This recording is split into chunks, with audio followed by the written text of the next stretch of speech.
Hello, I'm Dean Wolfe. This is Prog Dog and Sharky here. We're going to do an album review, a progressive album by Pyramid Theorem. It's called Beyond the Exosphere. It's released in 2020, and it's a really relevant album. I really want to do a good review, a thorough review of it with you, so stay tuned. Here we go. All right, so they're from Toronto. I'm from the Toronto area too. Actually, I grew up in St. Catharines, which is the home of Neil Peart. And of course, living in Toronto as well, the whole Toronto area, all the Rush are from the Toronto area. You just, it's kind of like your home team, you know, your home band. Rush is my home band. And I think it's these guys, their home band too. They wear it on their sleeves. They don't try to hide the influence, but they're not copycats. It's interesting. When I heard this, I thought, hey, it sounds like a Canadian version of Dream Theater, you know? But still Rushy. I know when I listened to Dream Theater the first few times, I thought, okay, this is like a US version of Rush. Let's talk about the musicianship. These guys are catastrophically good. As in, they're amazing. They're incredible musicians. Most impressive. Very impressive. However, you know, you can only get so far on chops alone. You need substance. You know, you can go on Instagram, and I've seen so many different sort of faceless guitarists doing amazing jaw-dropping calisthenics, you know, Olympic level kind of guitar playing, you know. But, you know, without a song, it's like a sandwich without anything in the middle, you know. There's no substance to it. That's sort of what I was looking for when I heard this band. I wanted to hear substance as well as all the great, you know, style and technicality.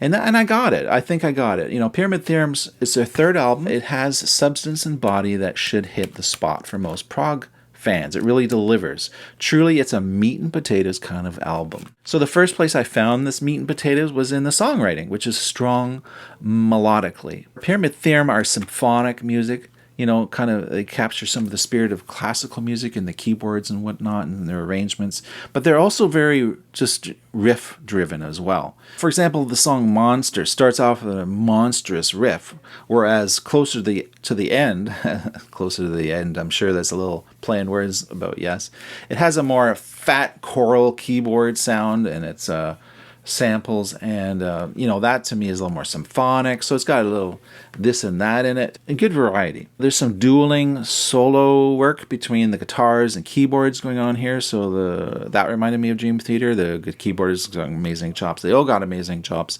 Overall, there's a good variety as well. It doesn't get repetitive or tedious. It doesn't feel excessive in any one direction. It's got a nice variety.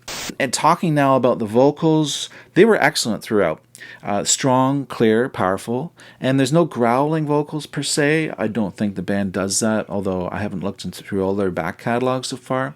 There's lots of terrific harmonizing and well. In fact, most of the singing is done in harmonies, often two singers at once, which is a slight point of confusion for me. I mean, is there a single dominant lead singer?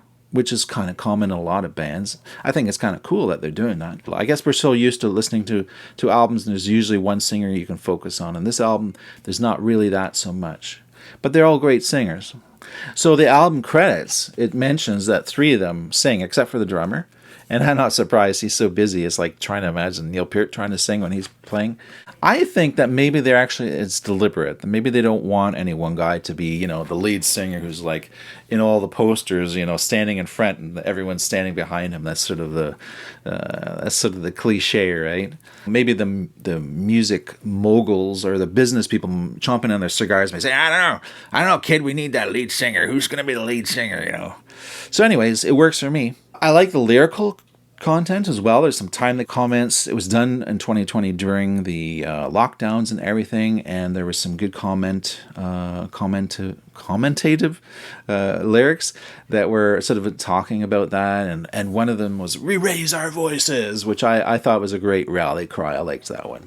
So one more comment before we give the score of this wonderful album is the symmetry. I think the whole album has great symmetry to it, and I mean, you know, as in listening from start to finish, it just has a nice flow, and the last track fades off into the sunset, and it leaves a sweet aftertaste. It's a really nice, complete album. Really nice job, guys. So in general, prog fans, rejoice. Pyramid Theorem delivers meat and potatoes prog.